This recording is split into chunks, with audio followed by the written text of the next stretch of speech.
بسم اللہ الرحمن الرحیم۔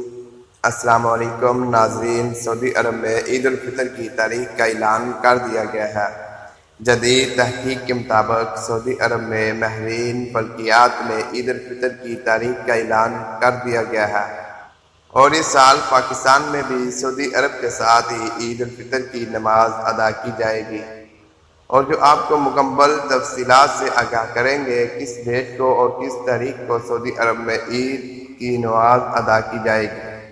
لیکن اس سے قبل اگر آپ نے ابھی تک ہمارے چینل کو سبسکرائب نہیں کیا تو برائے مہربانی چینل کو سبسکرائب کر لیں تاکہ ہر نئے آنے والی ویڈیو آپ تک پہنچ سکے۔ تو ناظرین، ہم آپ کو بتاتے چلے اس سال پورے 30 روزے ہونے جا رہے ہیں۔ 2023 رمضان المبارک کے پورے 30 روزے ہوں گے۔ 21 اپریل 2023 کو چاند کی پیدائش ہو جائے گی، چاند نظر آ جائے گا، جبکہ 22 اپریل 2023 کو سعودی عرب اور پاکستان میں عید ہوگی۔